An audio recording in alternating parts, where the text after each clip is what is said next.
On the 80th anniversary of the liberation of Auschwitz comes an unprecedented exhibition about one of history's darkest moments. Auschwitz, not long ago, not far away, features more than 500 original objects, first-hand accounts, and survivor testimonies that tell the powerful story of the Auschwitz concentration camp, its history and legacy, and the underlying conditions that allowed the Holocaust to happen. On now exclusively at ROM. Tickets at rom.ca.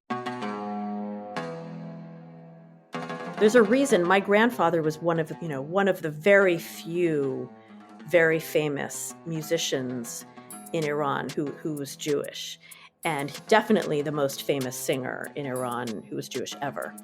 Shalom and welcome to Rivka. It's time we talk about more than just the tragedy, the hardships we've overcome and the savagery. It's time we focus on what's woven in the tapestry, the roots that connect us to our truth and the canopy of every single branch. And today my guest is Galeet Dardashti. Super cool person. She's a vocalist, composer, anthropologist, producer, is considered a trailblazing performer and advocate for Middle Eastern and North African Jewish culture. She is the first woman to continue her family's tradition of distinguished Persian and Jewish musicianship. Listed among the New York Jewish Week's 36 to watch in 2024. She is widely known as the leader and founder of the renowned all-woman powerhouse Sephardi Mizrachi Jewish ensemble Divan. Welcome. And that's just a snippet of what you do and who you are. Like I was reading up, I was listening to your music, and I'm like, oh, she's like super cool. Super cool. And I think I think it's awesome that you are bringing to all of us this legacy, not even just legacy, this, because it's current, of Mizrachi and Sephardi culture. Because we do tend to, especially in North America, right? We live in this Ashkenazi bubble. And I think it's super important that we burst that bubble and recognize that we're super diverse. You know, one of my favorite holidays is Purim because I love to dress up.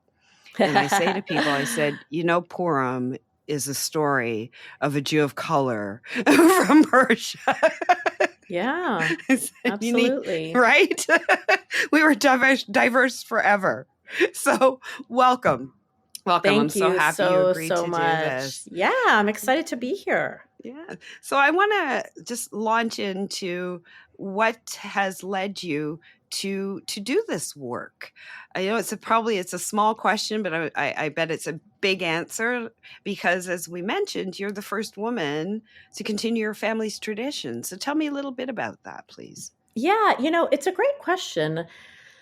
I don't know how it originally started, but I can tell you that, it was a series of things in my life. I grew up here in the United States, and my father is Iranian. He came to this country when he was 19, and it's a pretty crazy story of he came to this country when he was 19, and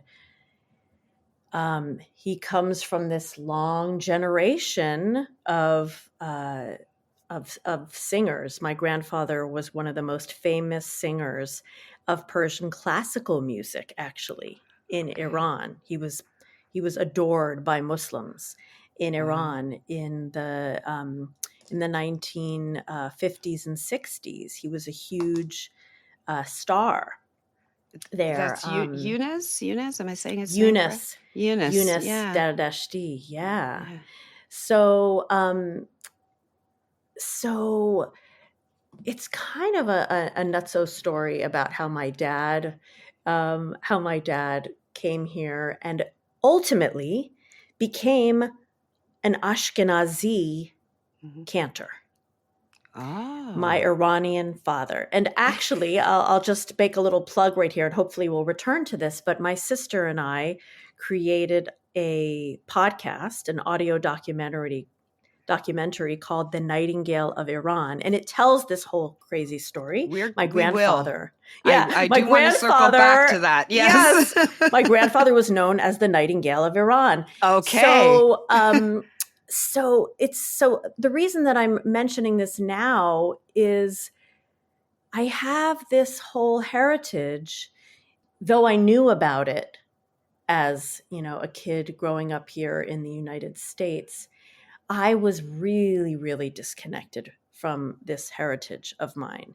My father was an Ashkenazi cantor, an Iranian Ashkenazi cantor. And, my sisters and I grew up here in the United States with a very Ashkenazi upbringing. Now, that said, we knew we were different. Okay. We had different practices. Right. At home. And such as? Well, it was a lot. Dig back. Yeah. So a lot of it was just even how we observed Shabbat. Okay. Right? So my father was much less concerned with, touching lights or, whether we drove on Shabbat. We kept kosher, very strictly kosher in the, outside and inside of the house. Friday night, we didn't go anywhere. We were home with our family. That was what the focus was, being together as a family on Shabbat, much less, whether we talked on the phone, we were together.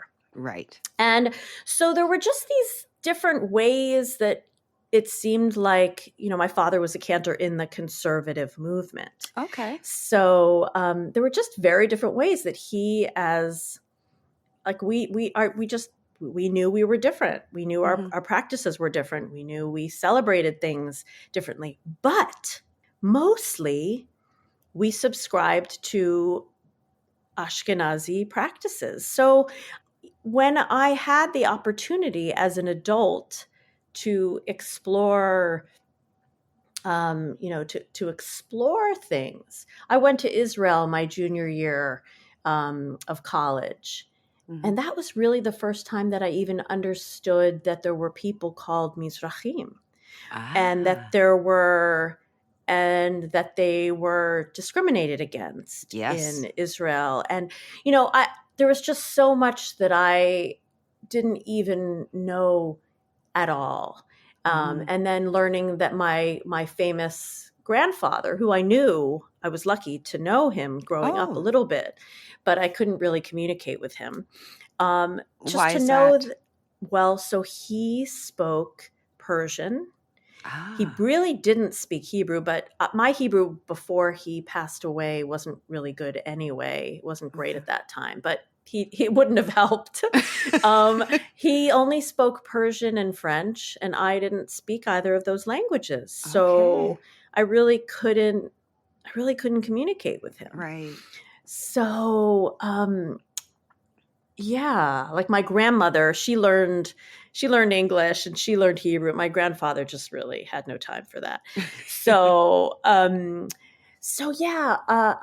knew him. I didn't really have a relationship with him, and I only started asking questions about my grandfather and about my family history when I started learning about because I knew that my grandfather and my grandmother had immigrated to Israel from Iran. When?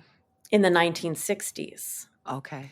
So, and I just, once I understood that just started getting me to ask more questions. And then, of course, as I started thinking about my graduate studies and ultimately I wanted to become an anthropologist. And it really what precipitated it was trying to understand my own family history and kind of what happened there. And, I initially thought I was going to be able to go to Iran actually. That was the Ah. that was That's an interesting wish. yeah. Well, I'll tell you, like, when I was applying to graduate school, it seemed like Iran was moving in this direction that it When never was went. that? When would that have That been? was when I was applying, it was the late 1990s. Oh, yeah. And so, it seemed like, it seemed like Iran was going to be this more open place, and that, oh my God, and I will be the anthropologist that gets to go and that gets to go to Iran and learn about Iranian Jews and learn about how my grandfather was received in Iran among Muslims. And anyway, that didn't come to be. Yes, yeah, But 'cause it went the opposite. yeah, but really, that is a big part of how I decided to study Middle Eastern Jewish culture, was because really I was so disconnected from it.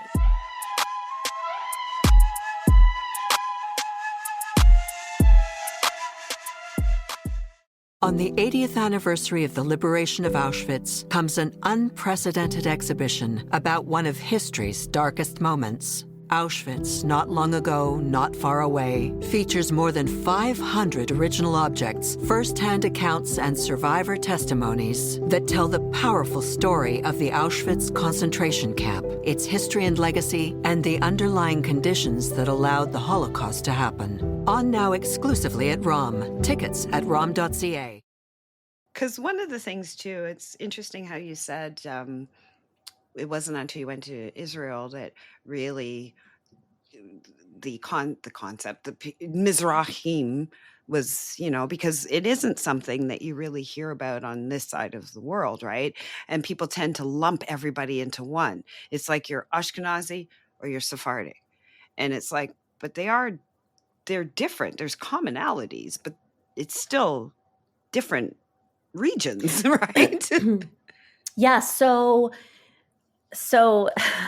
it's interesting because I'm a little bit starting to write about North America, and there are many North Americans who are now identifying as Mizrachim, but actually, historically, that term Mizrachi never existed really until like the 1970s in academia, and then really not until the 1980s 1990s in Israel, and Right. and the meaning of it really has referred to the experience of Israelis, of Middle Eastern and North African Jews who immigrated to Israel. Okay. And so that's why you don't hear of it. It's actually has a more of a political connotation, More because than it really, Yeah, a okay. political and cultural connotation, because like other words, like the experience of African Americans in this country, like the term Black, right? The term Mizrachi was originally kind of a pejorative term, because it was referring to the way in which Ashkenazim, how they referred to Middle Eastern and North African Jews as kind of the Wow. other Jews, as Edot HaMizrach, right? So it was a little bit of kind of like, these other people, Edot HaMizrach, these Eastern Jews, which of course, Eastern to what? Like, what does Eastern even mean? Yeah. Right? But eventually, because, the Middle Eastern or North African Jews had such different and unique experiences in the countries in which they lived. Yet, and some of them came from, some of them did come from more kind of third world existences. Some of them came from very cosmopolitan, cities. Right. And some of them came from very religious backgrounds. Some of them were communist. These were very, very different in different languages. Yet when they came to Israel, they experienced a very similar experience. Predominantly, they were discriminated against. And really, that's kind of what we're talking about when we talk about the history of Mizrachim, was the difficult immigration of Middle Eastern and North African Yes. Jews. And that's why it's a term that is unique to Israel. But, like everything, categories and terms are fluid. And Yes. many Middle Eastern and North African Jews in the United States who maybe even don't have historical roots in Israel, many of them are now calling themselves Mizrachim Yes. for many different reasons. But it's like they've taken something that was negative and owned it, like took it back. Absolutely. And made it something positive, which I think is it's beautiful. Yeah. Yeah, it really is. But I thank you for sharing that, because I did not know that about that term and the connection to Israel. Yes. So that's, yes. I'll be telling people for sure. I'll say, do you know that? But no, that's a great tidbit. So now your music. So your grandfather, you said that he was a very popular classical vocalist in Iran. Yeah. And as a Jew, I find that pretty impressive. Yeah. So tell me more about that, because that is so unique. Yeah. Yeah, it's kind of amazing because there was this little blip in Iranian history. And many people refer to it as the golden age for Jews in Iran, where the Shah, basically especially the last Shah, opened things up for Jews and women and minorities in ways that things had never been opened to them before. He wanted to change Iran to be a more Western country. Right. And, of course, not everybody liked that. And I'm sure, and he was not a perfect person, made many mistakes in other realms, but for Jews and for minorities, for women, they were allowed to do and allowed to kind of rise up and become successful in ways that they never had before. And Iran was this kind of, modern country, and women were going to college and women were pursuing careers. And my grandfather, now I should say, though, the caveat here is that it's not at all surprising that there were amazing musicians who were Jewish in Iran, because really Jews had been the primary musicians. And the reason is that there were not a lot of other professions that they were allowed to do. It's kind of like our story everywhere, is when people Right. say, why are Jews X, Y, and Z? It's because of That's the correct. restrictions, right? Exactly. Yes. Yeah. Exactly. But then there was this moment where, there was radio and the stigma of music had kind of moved away, because everything wasn't based on religiosity as it had been in previous, historical periods. And so suddenly these musicians, for the first time, were superstars. And that's when my grandfather, becomes a star.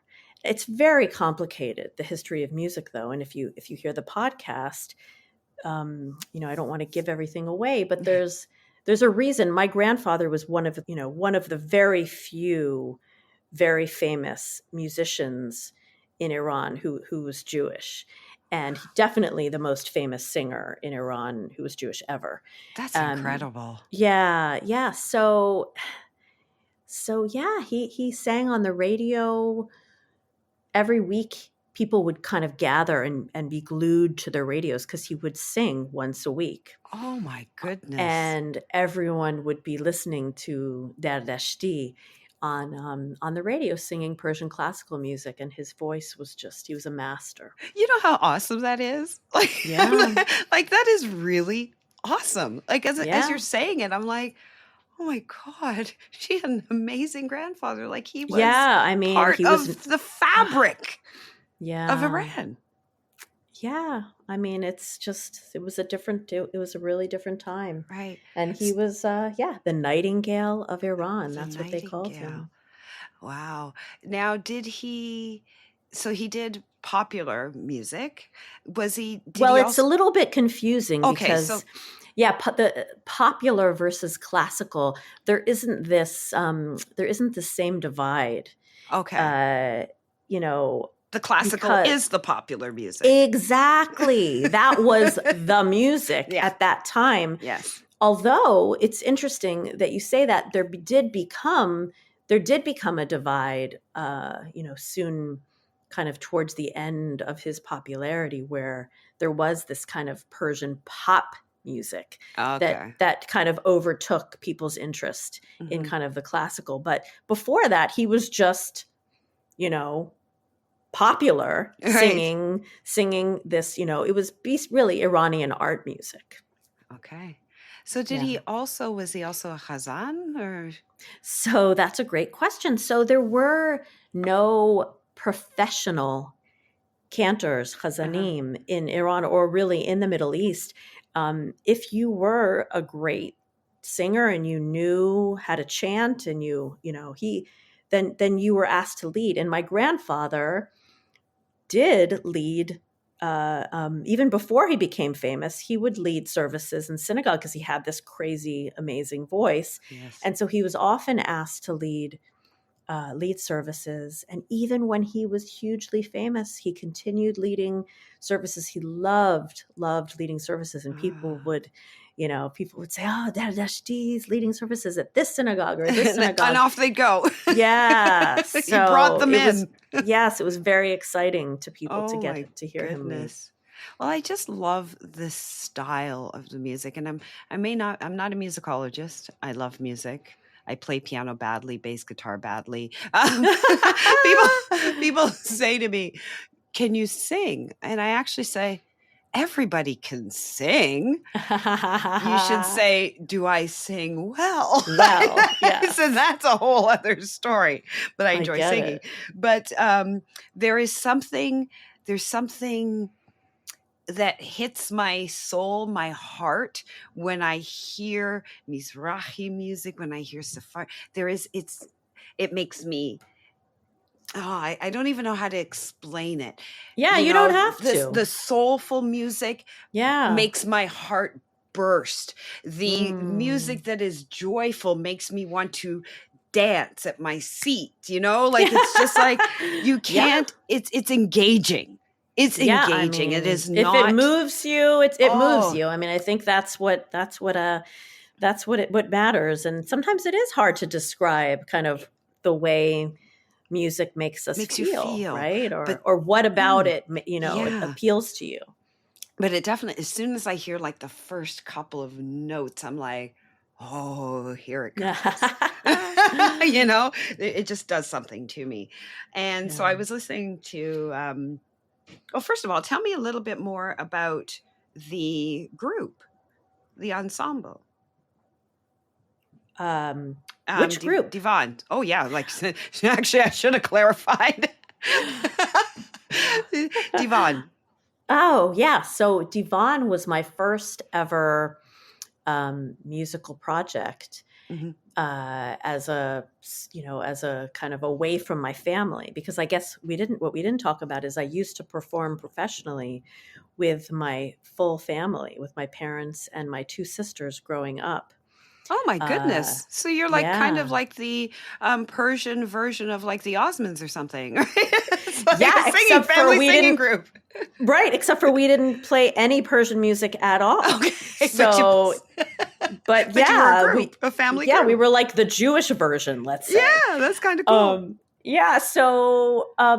So I was, performing professionally as, my mom also was a professional singer and guitar player and okay, my so parents, Galeet, if you didn't get any of that talent, that would have been a shame. Like your family's loaded with talent. That would have been weird. You would have had to have a DNA check. Yeah. Yeah, they would have maybe kicked me out of the family, I think. Seriously. But anyways, you were saying? Yeah, so I've been performing since, really since birth. I think I was on stage singing harmony with my sister at age 3 at one of my dad's concerts.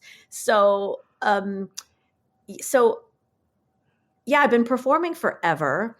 Wow. But that was with my family. And then, of course, I went to college and I pursued musical pursuits. I started out as a voice major, but then, of course, realized I didn't want to be an opera singer. Okay. And that was what they were setting me up to do. Uh-huh. So when I went to grad school, I was focused on Middle Eastern music as an anthropologist. Right.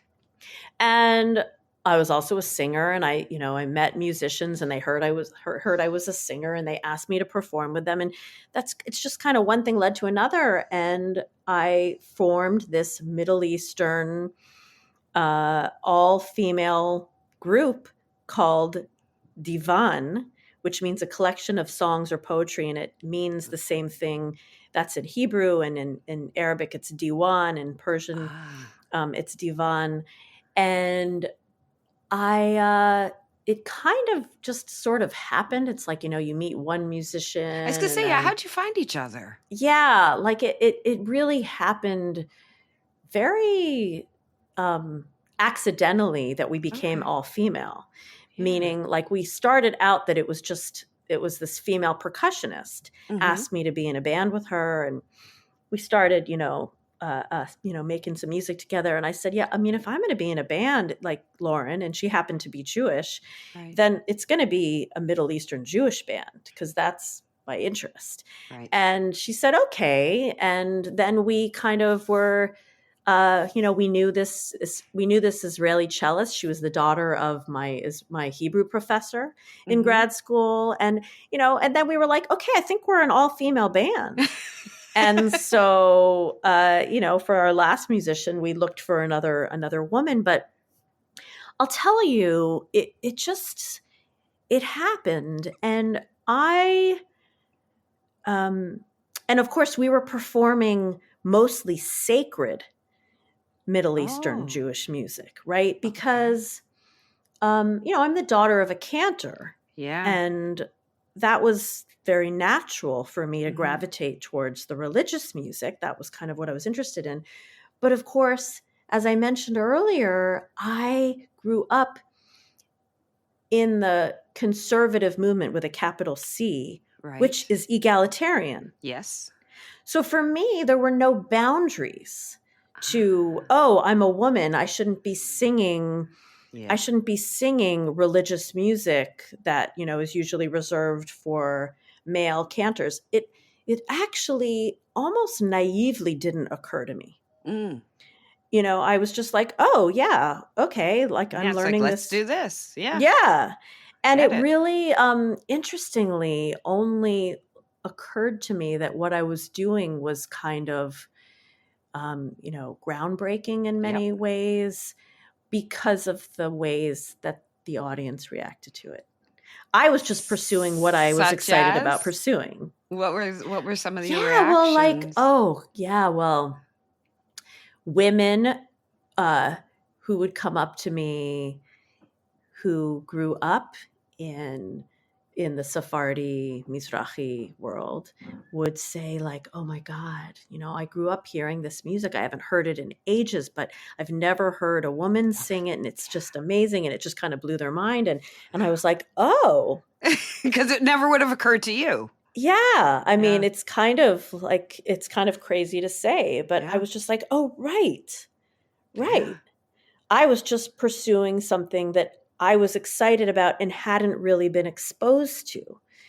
And kind of as I was researching music in Israel and learning repertoire, and also singing some of the songs that like my father and his brothers had sung, but that we didn't really sing. Oh, wait a second. Even your uncles were. Oh yeah, my uncles. Oh my gosh. It's a whole thing. It's like a family business. Yeah. Yeah. I mean, it's a family affair. Yeah, exactly. Yeah. I'm a little jealous. I mean, it was pretty fun. It was fun when we actually performed together. Some of the rehearsals were kind of stressful, just if you can imagine. Well, because it's still family. Yeah, exactly. Exactly. So it was fun. It was fun. And it's really something beautiful that I still share with my family. And by the way, my mom, who just turned, did she just turn 78? Yeah, she just turned 78, nice. is releasing an album this year. Her first ever album. What's your mother's name? Her name is Sheila Dardashti. Sheila. Wow. Wow. You must be like over the moon about your mom doing that. Oh, she's amazing. She's a total badass. But cool. So yeah, I mean, it's just I'm very lucky. I'm very lucky to come from this family tradition. But that's kind of where it all, it started in the family, and then as I went to grad school and pursued different interests, my musical interests shifted with kind of what I was studying, and that's how it kind of all happened. Like, that is so, I'm grinning from ear to ear, because I'm in my head, even though I have no idea other than you what the rest of your family looks like, but I'm actually picturing your family right now in my head, having these like sessions of just singing, and just like, you had mentioned earlier about Friday night, and I thought to myself, wow, it must have been filled with like music. Just like it was really filled with music. Like our Friday nights are filled with music, but yours must have been filled with music. Yeah, although we were a little resistant, I'm not going to lie. We were a little resistant to some of like the Shabbat songs, and we would just be like, yeah, we want to go, and we want, like, I don't know. Maybe part of it was that we were a musician family, but it's not. I'm not going to lie and say that we were the fantasy that you have of us on Shabbat. You're like, gonna ruin my fantasy. Yeah, I have to burst it a to bit just to say, okay, like our Shabbat prayers, the Kiddush. I mean, that was pretty amazing. I mean, if you were at my house for Kiddush, you would have been pretty blown away and intimidated. I would have been like, maybe, but you would maybe inspired, and you would just sing along, and then you'd all stop and say, whoever that's singing, can you find the key you'd like to sing it in? No, we probably just would have laughed at you. But we were also like teenagers, and like okay, yeah, we don't want to sing anymore. It's like, after, this isn't after cool. dinner. Yeah, we don't want to sing any more Shabbat songs. So like, yes, it is true, and also we were obnoxious teenagers sometimes. So. I love it. So one of your songs, I'd like you to tell me a little bit more about it. And I believe, well, you can tell me about it. And it's Adon HaSlichot. Adon HaSlichot, yes. Ken, I love Slichot for one thing.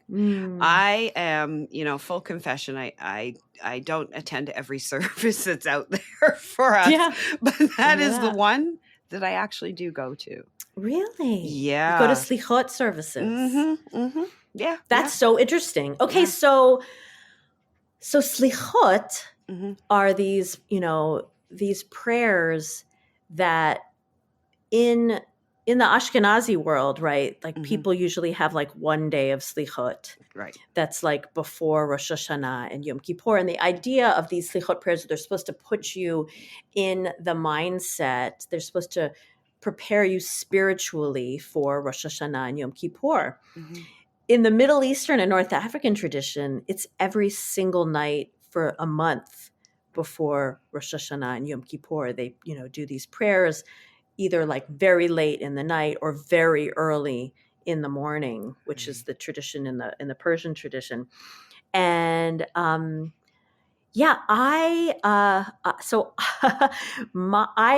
fell in love with Slichot because I have these recordings of my grandfather chanting Slichot in Iran. And so that is how I connected to slichot, is that I really, I don't speak Persian, and I didn't grow up connected to Persian music. Yet here was the only recording that my family had of my grandfather singing in Hebrew, and I spoke Hebrew. And I could connect to this music, and I wanted to sing it, and I wanted to connect with it. And that's why I recorded this album called Monajat, which, Yes. the title of it has a whole story too. Which you will tell me. Yeah, which I'll tell you. But so basically, that's why I decided to pursue this project where I sampled my grandfather's recordings of him singing slichot and composed around them. And then I get to kind of alternate verses with him, sing harmony with him sometimes, trade verses, sing unison with him. I mean, it's very exciting because I didn't really connect with him when he was alive. Yeah. So for me, it's been this really kind of very exciting journey, recording and creating this piece. So with back your to Adona grandfather. Slichot. Yes, with my grandfather, the Nightingale of Iran. Yeah, like, wow. I mean, the first time you probably heard the finished work must have been incredible. Oh, yeah. I mean, it was a major birthing. It was pretty. Yes, it's been very exciting, making and performing this project, and so a lot of the music on the album is you hear him and you hear me, or sometimes him alone and sometimes me alone, but some of the pieces. This is the one piece, Adona Slichot, that I didn't have a recording of him singing. I guess because it's such a group piece, everyone sings it together. Right. When they chant for Slichot. But this is a piece that I learned. I asked my father, "How do you sing it in Iran?" And then I kind of created an arrangement around that Persian version of Adona Slichot, which is Master of Forgiveness. And it's a song about, asking God for forgiveness. But interestingly, I also do a lot of teaching of Middle Eastern and North African music. And people have said to me, how is this piece about asking God for forgiveness so peppy? Because it kind of is.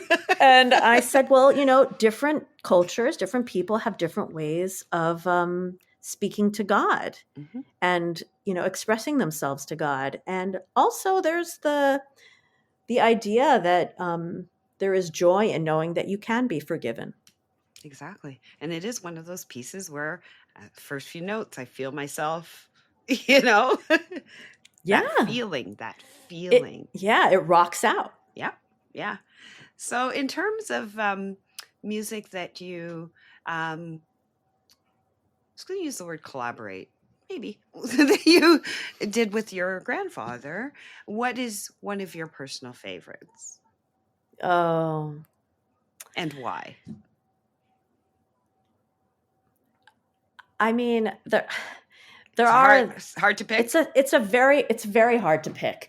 I'll tell you one that maybe you wouldn't expect because it's so quiet, but I think singing Anenu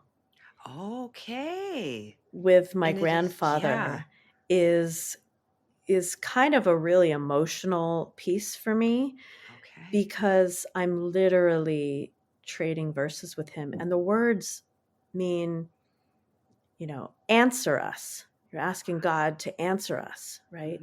But my grandfather and I are also answering each other. Oh, wow.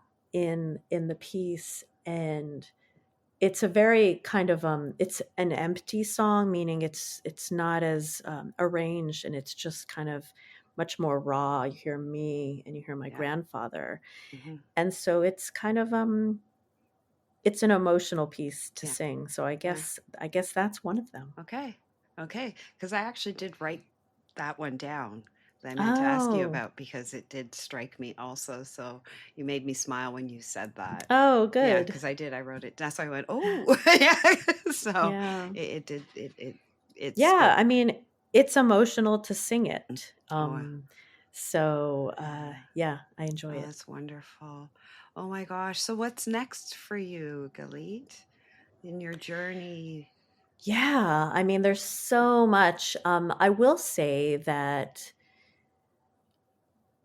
right now, I'm excited to say that my sister and I just got awarded a grant from the Covenant Foundation Ooh. to create um, an educational, all these educational materials and curricula around the Nightingale of Iran. And this is for, high school and college kids. And so that's, we just got that grant in That's January. And wonderful. so I'm just kind of sinking my teeth into that project right Yes. now. And when it is complete, And make sure it gets up to Canada, please. oh yeah, absolutely. So that's kind of what I'm sinking my teeth into right now.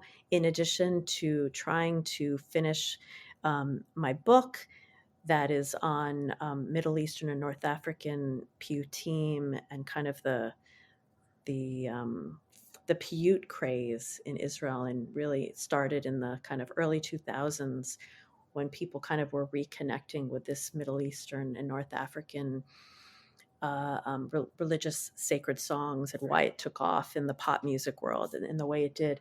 So those are Oh, two goodness. projects that I'm working on right That's now. quite a bit. What is the working title so far of your book?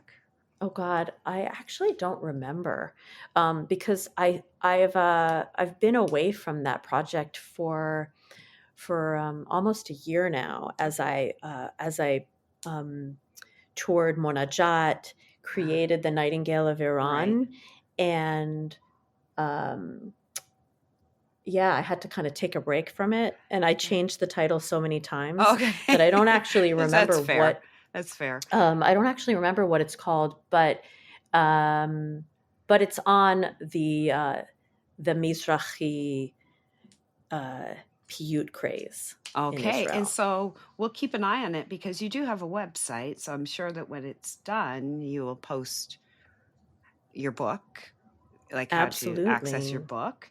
And yeah, and I can't wait to hear more about the project that you're working on, the educational piece, because I think that is huge. So good Yeah, luck. it's really Yeah, it's really it's exciting to kind of, yeah, to basically allow people to understand that not just for Jewish people to understand, but for non-Jews to understand that yeah, that Middle Eastern Jews exist. It's not just Ashkenazim, exactly. and that that Jews come in many different forms and Hmm. look different, sound different, eat different food. I mean, there are many different versions of who Jewish people are, and that's a big Right. part of what the curriculum Yeah. is about. And And we're so we're important. excited. And so important, like you said, not Yeah, all for our people, because we also need to really understand and embrace, but also for those outside of our community, because they see what we show them, right? So absolutely. now we show them more. So Yeah. I can't thank you enough for joining me today. This was awesome. I Thank you. understand, even though I understand that you'll be in Toronto at some point soon-ish. So Yes, maybe next month. I'll try and find you. Oh, that would be great. Yes. Oh, that would be wonderful. I'd Because love to that's where see you. I I'd love for am. you to let people know that we're performing I Monajat, will. I and will. I'm doing a whole weekend. I'm doing a whole Shabbat residency. Yes. So yeah, I would love to meet you, Okay, so Rivka. let's make a plan Let's do next it. month. That would be fantastic. So once again, thank you so much for joining me. This was a pleasure for me, and we will definitely make sure we post links so people can find out more about you and the work that you do. Thank you so, so much for having me. I really appreciate it.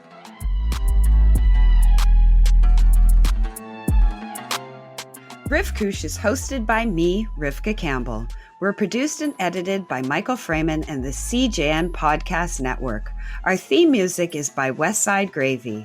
If you like this episode, please subscribe wherever you listen to podcasts. To support our work and everything else the CJN does, visit thecjn.ca/donate to make a monthly donation and receive a charitable tax receipt. Thanks for listening.